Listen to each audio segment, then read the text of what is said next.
എല്ലാവർക്കും സലു കിച്ചണിലേക്ക് സ്വാഗതം. ഞാൻ സമീറ. ഇന്ന് ഞാൻ ഒരു ബ്രേക്ക്ഫാസ്റ്റ് റെസിപ്പിയും അതുപോലെ തന്നെ ചെറിയൊരു വ്ളോഗുമായിട്ടാണ് വന്നിരിക്കുന്നത്. പിന്നെ ഞാൻ എപ്പോഴും പറയുന്ന പോലെ തന്നെ നമ്മളുടെ സലു കിച്ചൺ സബ്സ്ക്രൈബ് ചെയ്യാത്തവരുണ്ടെങ്കിൽ സബ്സ്ക്രൈബ് ചെയ്യാനും ഷെയർ ചെയ്യാനും ഒന്നും മറക്കരുതേ. അപ്പം നമുക്ക് ഇന്നത്തെ ഈ എപ്പിസോഡിലേക്ക് പോവാം. വെളുപ്പിന് 5:40 വളരെ മനോഹരമായൊരു പ്രഭാതമാണ് കേട്ടോ ഇന്നത്തേത്. എന്തൊരു ഭംഗിയാണെന്നറിയോ. ഈ ക്യാമറയിൽ എത്രത്തോളം അത് ക്ലാരിറ്റിയോടെ കിട്ടുന്നു എന്നെനിക്കറിയത്തില്ല. പക്ഷേ നമ്മളുടെ കണ്ണുകൾ കൊണ്ട് നേരിട്ട് നോക്കുമ്പോഴേക്ക് പല പല വർണ്ണങ്ങൾ കൊണ്ട് ഇങ്ങനെ ആകാശത്തേക്ക് ചായം തേച്ചതുപോലാണ് ഇരിക്കുന്നത്. അത്ര ഭംഗിയുണ്ട് ഇന്നത്തെ ഈ ഒരു പ്രഭാതം.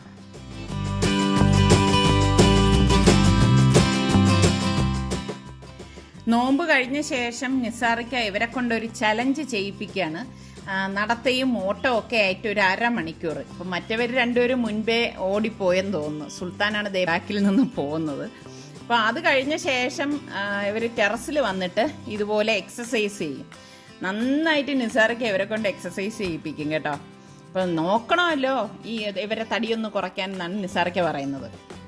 അതുപോലെ തന്നെ ഇപ്പം നമ്മൾ രാവിലെ കണ്ട ആകാശമല്ല കേട്ടോ. ഇപ്പം അതേ നോക്കിക്കേ, ആ ഒരു കളറും ഭംഗിയും ഒക്കെ നഷ്ടപ്പെട്ടു. ഒരു നോർമൽ ഇതായി. ഒരു മഴക്കാറും ഒക്കെ ഉണ്ട്, പക്ഷെ അത്രത്തോളം ഒരു ഭംഗിയൊന്നുമില്ല ഈ ആകാശം കാണാനായിട്ട്. അപ്പം ഈ എക്സസൈസൊക്കെ കഴിഞ്ഞിട്ട് ഇവരെല്ലാവരും താഴെ പോയി ഇനിയിപ്പം വേർപ്പ് ഒന്ന് ആറിയ ശേഷം ഇവർ കുളിക്കാനായിട്ട് പോകും. ഞാൻ കുറച്ചുകൂടി നേരം ടെറസിൽ സ്പെൻഡ് ചെയ്തിട്ടേ താഴേക്ക് പോകത്തുള്ളൂ.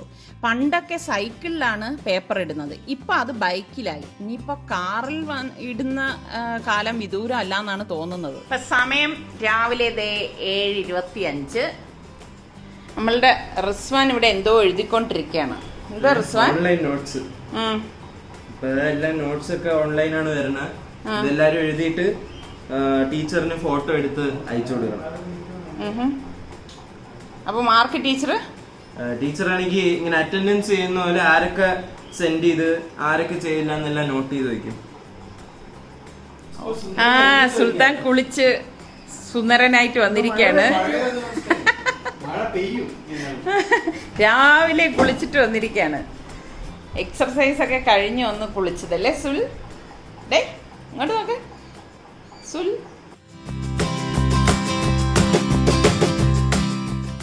തല ഓദിക്കേ സുലു.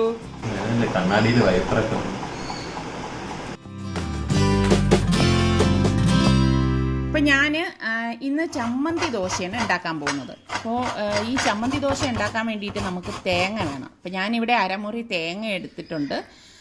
ഈ തേങ്ങയിലേക്ക് ഞാൻ ചുവന്നുള്ളി 5 എണ്ണം എടുത്തിട്ടുണ്ട്. അപ്പോൾ ചുവന്നുള്ളി തന്നെ വേണം കേട്ടോ. സവാള ഇട്ടാൽ അത്രത്തോളം ഒരു ടേസ്റ്റ് ഉണ്ടാവത്തില്ല. പിന്നെ ഞാനിതിലേക്ക് 1 ടീസ്പൂൺ ചെറിയ ജീരകവും 1 ടീസ്പൂൺ കാശ്മീരി ചില്ലി പൗഡറും 1 ടീസ്പൂൺ മഞ്ഞൾപ്പൊടിയും പിന്നെ കുറച്ച് പുളി കേട്ടോ. പുളി വളരെ കുറച്ച് മതി.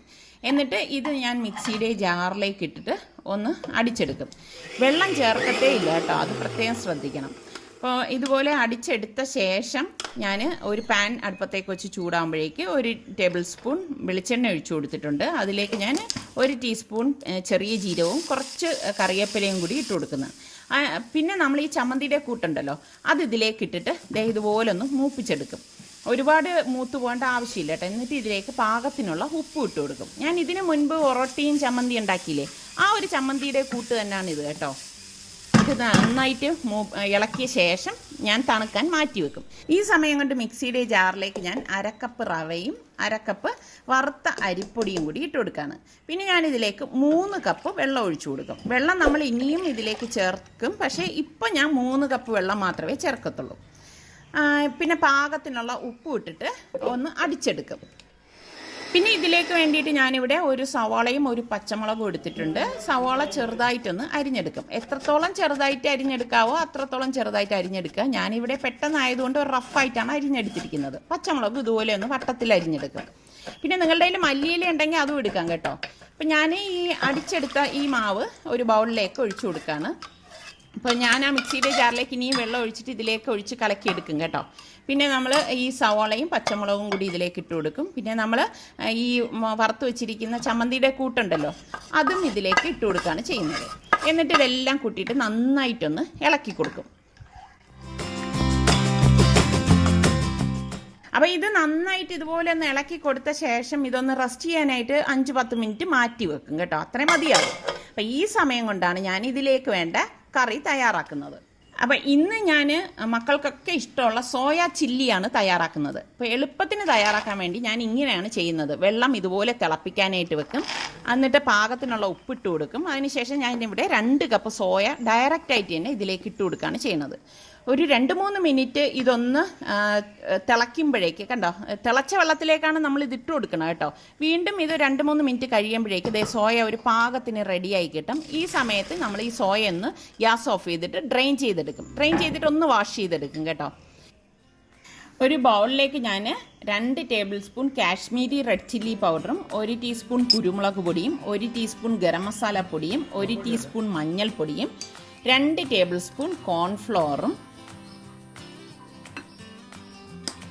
1 ടേബിൾ സ്പൂൺ മൈദയും കൂടി ഇട്ട് കൊടുക്കും. മൈദ കൂടണ്ട കേട്ടോ, കോൺഫ്ലോറാണ് മുന്തി നിൽക്കേണ്ടത്. പിന്നെ നമ്മൾ പാകത്തിനുള്ള ഉപ്പ് ഇട്ടിട്ട് ഇതെല്ലാം കൂട്ടിയിട്ടൊന്ന് മിക്സ് ചെയ്ത് കൊടുക്കും. നന്നായിട്ട് ഇതൊന്ന് മിക്സ് ചെയ്ത ശേഷം നമ്മൾ ഈ ഡ്രെയിൻ ചെയ്ത് വെച്ചിരിക്കുന്ന സോയ ഉണ്ടല്ലോ, അത് ഇതിലേക്ക് ഇട്ടിട്ട് ഒന്ന് ഇളക്കി കൊടുക്കും. വെള്ളം ചേർക്കേണ്ട ആവശ്യമില്ല. ഞാൻ എപ്പോഴും പറയുന്നത് പോലെ തന്നെ ഇതിലേക്കൊക്കെ ഈർപ്പമുള്ളത് കൊണ്ട് ഇത് പെട്ടെന്ന് തന്നെ കോട്ടായി കിട്ടും. അപ്പോൾ വെള്ളം ചേർത്ത് കഴിഞ്ഞാൽ അതിൻ്റെ ടെക്സ്ചറൊക്കെ മാറിപ്പോകും കേട്ടോ. എന്നിട്ട് ഇതുപോലെ ഒന്ന് മാറ്റി വെക്കും. അതിനുശേഷം ഞാൻ ഇത് ഫ്രൈ ചെയ്തെടുക്കാൻ വേണ്ടിയിട്ട് ഒരു ഇരുമ്പ് ചട്ടിയിലേക്ക് പാകത്തിനുള്ള ഓയിൽ ഒഴിച്ചു കൊടുക്കുകയാണ്. ഓയിൽ നന്നായിട്ട് ചൂടായ ശേഷം നമ്മൾ ഈ എടുത്ത് വെച്ചിരിക്കുന്ന സോയ ഇതിലേക്ക് ഇട്ട് കൊടുക്കും.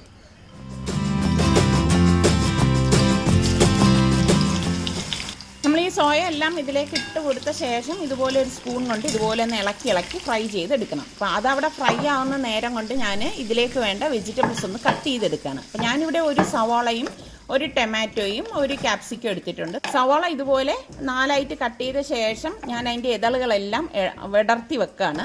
അതുപോലെ തന്നെ ക്യാപ്സിക്കം ഇതുപോലെ കുറച്ച് വലിയ പീസായിട്ടാണ് കട്ട് ചെയ്തെടുക്കുന്നത്. ടൊമാറ്റോയും ഇതുപോലെ തന്നെ ഈ ഒരു വലിയ സൈസിൽ കട്ട് ചെയ്തെടുക്കുകയാണ് ചെയ്യുന്നത്. കണ്ടോ, വെജിറ്റബിൾസ് എല്ലാം ഞാനിവിടെ കട്ട് ചെയ്തെടുത്തിട്ടുണ്ട്. സവാള ഇങ്ങനെ ഇളക്കി തന്നെ ഇടണം കേട്ടോ, എങ്കിലേ ആ ഒരു കറക്റ്റ് ടേസ്റ്റ് നമുക്ക് കിട്ടത്തുള്ളൂ. അപ്പോൾ ആ സമയം കൊണ്ട് നമ്മുടെ സോയ ഇവിടെ ഫ്രൈ ആയിട്ടുണ്ട്. അപ്പം ഞാനത് എണ്ണയിൽ നിന്ന് മാറ്റുവാണ്. ശരിക്കും ഇങ്ങനെ തന്നെ കഴിക്കാൻ നല്ല ടേസ്റ്റാണ് കേട്ടോ ഈ സോയ. അപ്പോൾ ഞാൻ ഇത് മാറ്റിയിട്ട് അടുത്ത ബാച്ച് ഇതിലേക്ക് ഇട്ടിട്ട് ഫ്രൈ ചെയ്തെടുക്കുകയാണ്. മറ്റൊരു പാൻ അടുപ്പത്തേക്ക് വെച്ചിട്ട് നമ്മൾ ഈ ഫ്രൈ ചെയ്തെടുത്തതിൽ നിന്ന് തന്നെ വലിയ 2 സ്പൂണ് ഓയിൽ ഞാൻ ഇതിലേക്ക് ഒഴിച്ചു കൊടുക്കുകയാണ്. പിന്നെ ഞാൻ ഇതിലേക്ക് 1 ടീസ്പൂൺ ജിഞ്ചറും ഗാർലിക്കും കൂടെ ഒന്ന് ചതച്ചതിട്ടിട്ട് ഒന്ന് ഇളക്കി കൊടുക്കണം. ചതച്ച് ഇടുമ്പോഴാണ് ഇതിന് ടേസ്റ്റ് കേട്ടോ. പിന്നെ ഞാൻ ഈ സവാളയും ക്യാപ്സിക്കവും ടൊമാറ്റോ എല്ലാം പകുതി വീതം ഇതിലേക്ക് ഇട്ടിട്ട് ഇളക്കി കൊടുക്കും. ഫുള്ളിപ്പോൾ ഇടത്തില്ല കേട്ടോ. നന്നായിട്ട് ഇതൊന്ന് ഇതുപോലെ ഒന്ന് പെട്ടെന്ന് ഹൈ ഫ്ലെയിമിൽ വെച്ചിട്ടൊന്ന് ഇളക്കി കൊടുത്ത ശേഷം 1 ടീസ്പൂണ് സോയാ സോസും വലിയ 1 സ്പൂണ് ടൊമാറ്റോ കെച്ചപ്പും കൂടി ഇതുപോലെ ഇട്ടിട്ട് ഒന്നും കൂടി ഒന്ന് മിക്സ് ചെയ്ത് കൊടുക്കും. ഇതൊക്കെ ഹൈ ഫ്ലെയിമിലാണ് നമ്മൾ ചെയ്യുന്നത്. അധിക നേരം ഒന്നും വഴറ്റി അതിൻ്റെ കളറ് നഷ്ടപ്പെടുത്തത്തില്ല കേട്ടോ. എന്നിട്ട് ഞാൻ ഇതിലേക്ക് 1 ടീസ്പൂണോളം നമ്മുടെ ചില്ലി ഫ്ലേക്സ് ഉണ്ടല്ലോ അതും കൂടി ഇട്ട് കൊടുക്കും. പിന്നെ ഒന്നിളക്കിയ ശേഷം നമ്മൾ ഈ ഫ്രൈ ചെയ്ത് വെച്ചിരിക്കുന്ന സോയ ഇതിലേക്ക് ഇട്ടിട്ട് എല്ലാം കൂട്ടിയിട്ട് നന്നായിട്ടൊന്ന് മിക്സ് ചെയ്ത് കൊടുക്കും. അപ്പോൾ ഇതെല്ലാം കോട്ടിംഗ് ഒക്കെ എല്ലായിടത്തും വന്ന ശേഷം നമ്മൾ ഈ ബാക്കി വെച്ചിരിക്കുന്ന സവാളയും ടൊമാറ്റോയും ക്യാപ്സിക്കവും കൂടി ഇതിലേക്ക് ഇട്ട് കൊടുക്കും. ഇനി നമ്മൾ ഗ്യാസ് അങ്ങ് ഓഫ് ചെയ്ത് കൊടുക്കും. അപ്പോൾ ഇതുപോലെ തന്നെ കിടക്കാണ് ചെയ്യുന്നത്. ശരിക്കും നമുക്കിങ്ങനെ കഴിക്കാൻ തന്നെ നല്ല ടേസ്റ്റാണ്, നല്ല ക്രഞ്ച്നെസ് ഉണ്ടാവും. പിന്നെ നമുക്കിത് ടീ ടൈം സ്നാക്കൊക്കെ ആയിട്ട് ഉപയോഗിക്കാൻ കൊള്ളാവുന്ന നല്ലൊരു ഐറ്റമാണ് കേട്ടോ. അപ്പോൾ നമ്മളുടെ മാവ് ഇവിടെ റെഡി ആയിട്ടുണ്ട്. അപ്പോൾ ഞാനിത് നന്നായിട്ടൊന്ന് ഇളക്കി കൊടുക്കുകയാണ്. അപ്പോൾ റവ ചേർത്തത് കൊണ്ട് തന്നെ ഇത് അടിയിൽ കട്ടയായിട്ടിരിക്കാൻ സാധ്യതയുണ്ട്. അപ്പോൾ അതുകൊണ്ട് തന്നെ നന്നായിട്ട് ഇത് അടി ചേർത്ത് ഇളക്കിയെടുക്കണം. അപ്പം ഞാനിവിടെ ഒരു ദോശപ്പാൻ അടുപ്പത്തേക്ക് വെച്ചിട്ട് കുറച്ച് എണ്ണ ഒഴിച്ചിട്ട് ഇതുപോലെ ഒന്ന് ബ്രഷ് ചെയ്ത് കൊടുക്കും. ഹൈ ഫ്ലെയിമിൽ ഇരിക്കുമ്പോൾ തന്നെ, അതായത് ചട്ടി ചൂടായിരിക്കുമ്പോൾ തന്നെ നമ്മൾ മാവ് ഇതിലേക്ക് കോരി ഒഴിച്ച് കൊടുക്കുകയാണ് ചെയ്യുന്നത്. പരത്തത്തില്ല കേട്ടോ. ഇതുപോലെ റഫായിട്ട് കോരി ഒഴിച്ചിട്ട് അടപ്പ് കൊണ്ട് മൂടി വെച്ചിട്ട് വേവിച്ചെടുക്കും. എന്നിട്ട് കുറച്ച് കഴിയുമ്പോഴേക്കും നമ്മൾ അടപ്പ് മാറ്റിയിട്ട് ഈ ദോശ ഇതുപോലെ മടക്കിയെടുക്കും. തിരിച്ചിടത്തില്ല കേട്ടോ ഈ ഒരു ദോശ. അതുകൊണ്ടാണ് മൂടി വെച്ച് വേവിച്ചെടുക്കുന്നത്. അപ്പോൾ ബാക്കിയിരിക്കുന്ന മാവെല്ലാം നമുക്ക് ഇതുപോലെ തന്നെ ചുട്ടെടുക്കാം. പിന്നെ നിങ്ങൾക്ക് കുറച്ചുകൂടി നല്ല ക്രിസ്പി ആയിട്ട് ഈ ദോശ വേണം എന്നുണ്ടെങ്കിൽ കുറച്ചുകൂടി നേരം വെച്ച് ഇത് വേവിച്ചെടുക്കണം. പിന്നെ നമുക്ക് പെട്ടെന്ന് ഈ ദോശ ഉണ്ടാക്കിയെടുക്കാൻ പറ്റത്തില്ല, കുറച്ച് നേരം എടുക്കും ഇത് തയ്യാറാക്കിയെടുക്കാൻ കേട്ടോ. അങ്ങനെ അടിപൊളി ചില്ലി സോയയും നമ്മുടെ ചമ്മന്തി ദോശയും ഇവിടെ റെഡി ആയിട്ടുണ്ട്. നല്ല ടേസ്റ്റാണ് കേട്ടോ. ഇത് കോമ്പിനേഷൻ ആണോ എന്ന് ചോദിച്ചാൽ അല്ല. പിന്നെ ഇവർക്കൊക്കെ സോയ വലിയ ഇഷ്ടമാണ്. പിന്നെ നിസാറിക്ക സോയ കഴിക്കത്തുമില്ല. പക്ഷെ ഇന്നിപ്പോൾ ഫ്രൈ ചെയ്ത സോയ ആയതുകൊണ്ടാണ് നിസാറിക്ക കുറച്ച് എടുത്ത് കഴിക്കുന്നത്. അല്ലാതെ നിസാറിക്കക്ക് സോയൊന്നും ഇഷ്ടമില്ല. അതുകൊണ്ടാണ് നിസാറിക്കക്ക് വേണ്ടി കറിയൊന്നും ഇല്ലാത്ത ചമ്മന്തി ദോശ ഞാൻ തയ്യാറാക്കിയത്. അപ്പം ട്രൈ ചെയ്ത് നോക്കാത്തവർ ഈ രീതിയിലൊന്ന് ട്രൈ ചെയ്ത് നോക്കണം കേട്ടോ. കുട്ടികൾക്കൊക്കെ എന്തായാലും ഇഷ്ടപ്പെടും ഈ ഒരു സോയ. ട്രൈ ചെയ്ത് നോക്കിയിട്ട് എനിക്കൊന്ന് ഫീഡ്ബാക്ക് തരണേ, ഇഷ്ടപ്പെട്ടോ ഇല്ലയോ എന്നുള്ളത്. നമുക്കിതേ ഒരു ഗസ്റ്റ് വരുന്നുണ്ട്. ഗസ്റ്റ് ഒന്നും അല്ല കേട്ടോ, അതാരാണെന്ന് ഞാൻ ഇപ്പൊ പറഞ്ഞുതരാം. അപ്പൊ നമ്മളുടെ ഈ ലോക്ക്ഡൌൺ തുടങ്ങിയ ശേഷം ഇത് ആരാണെന്ന് ഞാൻ നിങ്ങളുടെ അടുത്ത് പറഞ്ഞില്ലല്ലോ. ഷുക്കൂറാമായും റജിലാമയും. അപ്പൊ നിങ്ങളൊരിക്കും ഷുക്കൂറാമ ആരാണെന്ന്. എന്റെ ഏറ്റവും ഇളയ മാമയാണ് കേട്ടോ ഷുക്കൂറാമായി. ഞാൻ ഇതിനു മുൻപ് നമ്മളുടെ സലു പ്ലസിൽ കാണിച്ചിട്ടുണ്ടായിരുന്നു. ഗ്രാമ്പുവിന്റെ മരത്തിൽ നിന്ന് ഗ്രാമ്പുവിലല്ല പട്ട മരത്തിൽ നിന്ന് ഞാൻ പട്ട പറിക്കണ ഒരു രംഗമൊക്കെ ഇല്ലേ, മാമയുടെ വീട്ടില് വെച്ചിട്ടാണ് ഞാൻ അന്ന് അത് പറിച്ചിരുന്നത്. ഇപ്പൊ എനിക്ക് തോന്നുന്നു ഒരു 2 വർഷം ആവും തോന്നുന്നു. അമ്മ അത് 2 വർഷം ആവും. അപ്പം നമ്മുടെ ലോക്ക്ഡൌൺ തുടങ്ങിയ ശേഷം ആദ്യമായിട്ടാണ് ഇവർ രണ്ടുപേരും ഇപ്പൊ നമ്മുടെ വീട്ടിൽ വന്നിരിക്കുന്നത്. അതുകൊണ്ട് തന്നെ ഭയങ്കര സന്തോഷമുണ്ട് കേട്ടോ.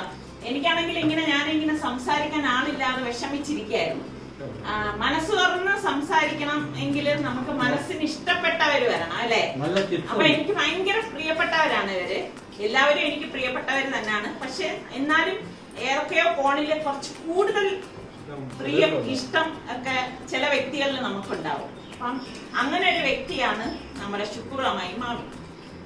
അപ്പൊ മാമ അടുത്ത് എന്നെ ചോദിക്കാം ലോക്ക്ഡൌൺ വിശേഷം എന്തൊക്കെയാണെന്ന്. മാമയുടെ വിശേഷം. മാമ സ്കാർഫ് മാറ്റ്. അല്ല ഞാൻ കണ്ടില്ല കേട്ടോ മാമ ഇങ്ങനെ സ്കാർഫും കെട്ടിയാണ് ഇരുന്നതെന്ന്. അപ്പൊ ഇതാണ് മാമ, ഇതാണ് മാമി. അപ്പൊ മാമയുടെ ലോക്ക്ഡൌണിൽ എങ്ങനെയായിരുന്നു മാമയുടെ വിശേഷം എന്ന് പറഞ്ഞേ? വീട്ടിലായിരുന്നു, 20 ദിവസം വീട്ടിലായിരുന്നു. ഇപ്പൊ മാമ ഇറങ്ങിയതാണ് കേട്ടോ. മാമിയുടെ വിശേഷം വീട്ടിൽ തന്നെ. മാമി അങ്ങനെ അധികം സംസാരിക്കാൻ ഇഷ്ടപ്പെടുന്നതല്ല, ക്യാമറ കാണുമ്പം വരുത്, അത്രേ ഉള്ളൂ. അപ്പം ചിക്കുവും മാച്ചും ഒക്കെ അപ്പം ഇനിയിപ്പം ഇപ്പം ആർക്കും ക്ലാസ് ഇല്ലല്ലോ. അപ്പം ഇത് രണ്ടും എന്തായാലും ഞാൻ ഉണ്ടാക്കിയതല്ല, വാങ്ങിച്ചതാണ്. അപ്പം നമ്മുടെ വീട്ടുകാർ വരുമ്പോൾ നമ്മൾ ഫോർമാലിറ്റി ഒന്നും കാണിക്കേണ്ട കാര്യമില്ലല്ലോ. അതുകൊണ്ടാണ് കേട്ടോ ഈ ടിന്നിലൊക്കെ ഞാൻ ഇവിടെ കൊണ്ടുവന്ന് വെച്ചത്. അപ്പം ഇത് കാണുമ്പോൾ ചിലർ ചോദിക്കും മാമയുടെ മുമ്പിൽ ഇങ്ങനെയൊക്കെയാണോ വെച്ചതെന്നൊക്കെ കമൻസ് ചിലപ്പോൾ വരും. മാമാന്നല്ല, എനിക്ക് അത്രയും ഗസ്റ്റ് ഭയങ്കര അങ്ങനെയൊക്കെ ഉള്ളവർ വരുമ്പോൾ മാത്രമേ ഞാനിങ്ങനെ പ്ലേറ്റിലൊക്കെ കൊണ്ടുവയ്ക്കത്തുള്ളൂ. അല്ലെങ്കിൽ ഞാൻ ഇങ്ങനെയൊക്കെ തന്നെ കാണിക്കത്തുള്ളൂ കേട്ടോ. അപ്പോൾ നമ്മളുടെ ഇന്നത്തെ ഈ ചെറിയ വ്ളോഗ് നിങ്ങൾക്ക് എല്ലാവർക്കും ഇഷ്ടമായെന്ന് വിശ്വസിക്കുന്നു. ഇനി അടുത്ത് നമുക്ക് നല്ലൊരു എപ്പിസോഡുമായി വരുന്നത് വരെ എല്ലാവർക്കും ബൈ.